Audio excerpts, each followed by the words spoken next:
So here are the 10 lessons I learned from basic SEAL training that hopefully will be of value to you as you move forward in life. Every morning in SEAL training, my instructors, who at the time were all Vietnam veterans, would show up in my barracks room, and the first thing they'd do was inspect my bed. If you did it right, the corners would be square, the covers would be pulled tight, the pillow centered just under the headboard, and the extra blanket folded neatly at the foot of the rack. It was a simple task, mundane at best, but every morning we were required to make our bed to perfection. It seemed a little ridiculous at the time, particularly in light of the fact that we were aspiring to be real warriors, tough, battle-hardened SEALs. But the wisdom of this simple act has been proven to me many times over. If you make your bed every morning, you will have accomplished the first task of the day. It will give you a small sense of pride, and it will encourage you to do another task, and another, and another. And by the end of the day, that one task completed will have turned into many tasks completed. Making your bed will also reinforce the fact that the little things in life matter. If you can't do the little things right, you'll never be able to do the big things right. And if by chance you have a miserable day, you will come home to a bed that is made, that you made. And a made bed gives you encouragement that tomorrow will be better. So if you want to change the world, start off by making your bed. During SEAL training, the students are all broken down into boat crews. Each crew is 7 students, 3 on each side of a small rubber boat, and 1 coxswain to help guide the dinghy. Every day your boat crew forms up on the beach and is instructed to get through the surf zone and paddle several miles down the coast.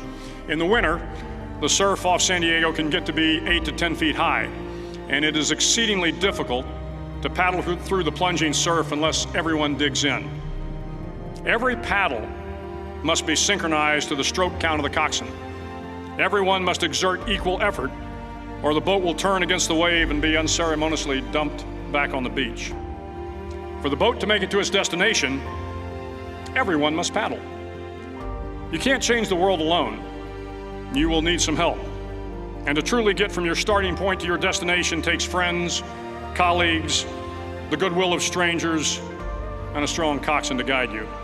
If you want to change the world, find someone to help you paddle. Over a few weeks of difficult training, my SEAL class, which started with 150 men, was down to just 42. There were now 6 boat crews of 7 men each. I was in the boat with the tall guys, but the best boat crew we had was made up of the little guys, the Munchkin crew, we called them. No one was over 5'5". The Munchkin boat crew had 1 American Indian, 1 African American, 1 Polish American, 1 Greek American, 1 Italian American, and 2 tough kids from the Midwest. They out-paddled, outran, and outswam all the other boat crews. The big men in the other boat crews would always make good-natured fun of the tiny little flippers the Munchkins put on their tiny little feet prior to every swim. But somehow these little guys from every corner of the nation and the world always had the last laugh, swimming faster than everyone and reaching the shore long before the rest of us. SEAL training was a great equalizer. Nothing mattered but your will to succeed, not your color, not your ethnic background, not your education, not your social status. If you want to change the world, measure a person by the size of their heart, not by the size of their flippers. Several times a week, the instructors would line up the class and do a uniform inspection. It was exceptionally thorough. Your hat had to be perfectly starched, your uniform immaculately pressed, your belt buckle shiny and void of any smudges. But it seemed that no matter how much effort you put into starching your hat or pressing your uniform or polishing your belt buckle, it just wasn't good enough. The instructors would find something wrong. For failing the uniform inspection, the student had to run, fully clothed, into the surf zone, then wet from head to toe, roll around on the beach until every part of your body was covered with sand. The effect was known as a sugar cookie. You stayed in the uniform the rest of the day, cold, wet, and sandy. There were many a student who just couldn't accept the fact that all their efforts were in vain, that no matter how hard they tried to get the uniform right, it went unappreciated. Those students didn't make it through training. Those students didn't understand the purpose of the drill. You were never going to succeed. You were never going to have a perfect uniform. The instructors weren't going to allow it. Sometimes, no matter how well you prepare or how well you perform, you still end up as a sugar cookie. It's just the way life is sometimes. If you want to change the world, get over being a sugar cookie and keep moving forward. Every day during training, you were challenged with multiple physical events: long runs, long swims, obstacle courses, hours of calisthenics, something designed to test your mettle.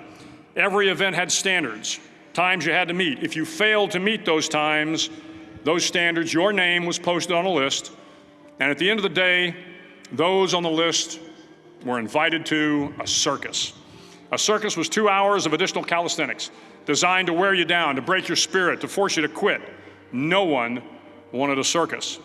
A circus meant that for that day, you didn't measure up. A circus meant more fatigue, and more fatigue meant that the following day would be more difficult, and more circuses were likely. But at some time during SEAL training, everyone made the circus list. But an interesting thing happened to those who were constantly on the list. Over time, those students who did 2 hours of extra calisthenics got stronger and stronger. The pain of the circuses built inner strength and physical resiliency. Life is filled with circuses. You will fail.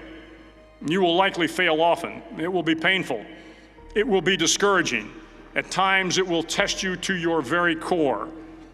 But if you want to change the world, don't be afraid of the circuses. At least twice a week, the trainees were required to run the obstacle course. The obstacle course contained 25 obstacles, including a 10-foot wall, a 30-foot cargo net, a barbed wire crawl, to name a few. But the most challenging obstacle was the slide for life. It had a 3-level, 30-foot tower at one end and a 1-level tower at the other. In between was a 200-foot long rope. You had to climb the 3-tiered tower, and once at the top, you grabbed the rope, swung underneath the rope, and pulled yourself hand over hand until you got to the other end. The record for the obstacle course had stood for years when my class began in 1977. The record seemed unbeatable until one day a student decided to go down the slide for life head first. Instead of swinging his body underneath the rope and inching his way down, he bravely mounted the top of the rope and thrust himself forward. It was a dangerous move, seemingly foolish and fraught with risk. Failure could mean injury and being dropped from the course. Without hesitation, the student slid down the rope perilously fast. Instead of several minutes, it only took him half that time. And by the end of the course, he had broken the record. If you want to change the world, sometimes you have to slide down the obstacles head first. During the land warfare phase of training, the students are flown out to San Clemente Island, which lies off the coast of San Diego. The waters off San Clemente are a breeding ground for the great white sharks. To pass SEAL training, there are a series of long swims that must be completed. One is the night swim. Before the swim, the instructors joyfully brief the students on all the species of sharks that inhabit the waters off San Clemente. They assure you, however, that no student has ever been eaten by a shark, at least not that they can remember. But you are also taught that if a shark begins to circle your position, stand your ground. Do not swim away. Do not act afraid. And if the shark, hungry for a midnight snack, darts towards you, then summons up all your strength and punch him in the snout, and he will turn and swim away. There are a lot of sharks in the world. If you hope to complete the swim, you will have to deal with them. So if you want to change the world, don't back down from the sharks. As Navy SEALs, one of our jobs is to conduct underwater attacks against enemy shipping. We practice this technique extensively during training. The ship attack mission is where a pair of SEAL divers is dropped off outside an enemy harbor and then swims well over 2 miles underwater, using nothing but a depth gauge and a compass to get to the target. During the entire swim, even well below the surface, there is some light that comes through. It is comforting to know that there is open water above you. But as you approach the ship, which is tied to a pier, the light begins to fade. The steel structure of the ship blocks the moonlight. It blocks the surrounding street lamps. It blocks all ambient light. To be successful in your mission, you have to swim under the ship and find the keel, the center line, and the deepest part of the ship. This is your objective. But the keel is also the darkest part of the ship, where you cannot see your hand in front of your face, where the noise from the ship's machinery is deafening, and where it gets to be easily disoriented, and you can fail. Every SEAL knows that under the keel, at that darkest moment of the mission, is a time when you need to be calm, when you must be calm, when you must be composed, when all your tactical skills, your physical power, and your inner strength must be brought to bear. If you want to change the world, you must be your very best in the darkest moments.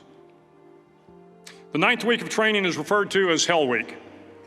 It is 6 days of no sleep, constant physical and mental harassment, and one special day at the Mud Flats. The Mud Flats are an area between San Diego and Tijuana where the water runs off and creates the Tijuana Sloughs, a swampy patch of terrain where the mud will engulf you. It is on Wednesday of Hell Week that you paddle down to the Mud Flats and spend the next 15 hours trying to survive the freezing cold, the howling wind, and the incessant pressure to quit from the instructors. As the sun began to set that Wednesday evening, my training class, having committed some egregious infraction of the rules, was ordered into the mud. The mud consumed each man till there was nothing visible but our heads. The instructors told us we could leave the mud if only 5 men would quit. Only 5 men, just 5 men, and we could get out of the oppressive cold. Looking around the mud flat, it was apparent that some students were about to give up. It was still over 8 hours till the sun came up. 8 more hours of bone-chilling cold. The chattering teeth and the shivering moans of the trainees were so loud, it was hard to hear anything. And then one voice began to echo through the night. One voice raised in song. The song was terribly out of tune, but sung with great enthusiasm. One voice became 2, and 2 became 3, and before long, everyone in the class was singing. The instructors threatened us with more time in the mud if we kept up the singing, but the singing persisted. And somehow the mud seemed a little warmer, and the wind a little tamer, and the dawn not so far away. If I have learned anything in my time traveling the world, it is the power of hope. The power of one person, a Washington, a Lincoln, King, Mandela, and even a young girl from Pakistan, Malala. One person can change the world by giving people hope. So if you want to change the world, start singing when you're up to your neck in mud. Finally, in SEAL training, there's a bell. A brass bell that hangs in the center of the compound for all the students to see. All you have to do to quit is ring the bell. Ring the bell, and you no longer have to wake up at 5 o'clock. Ring the bell, and you no longer have to be in the freezing cold swims. Ring the bell, and you no longer have to do the runs, the obstacle course, the PT, and you no longer have to endure the hardships of training. All you have to do is ring the bell to get out. If you want to change the world, don't ever, ever ring the bell. To the class of 2014, you are moments away from graduating, moments away from beginning your journey through life, moments away from starting to change the world for the better. It will not be easy, but you are the class of 2014, the class that can affect the lives of 800 million people in the next century. Start each day with a task completed. Find someone to help you through life. Respect everyone. Know that life is not fair and that you will fail often. But if you take some risks, step up when the times are the toughest, face down the bullies, lift up the downtrodden, and never, ever give up. If you do these things, the next generation and the generations that follow will live in a world far better than the one we have today. And what started here will indeed have changed the world for the better. Thank you very much. Hook 'em horns.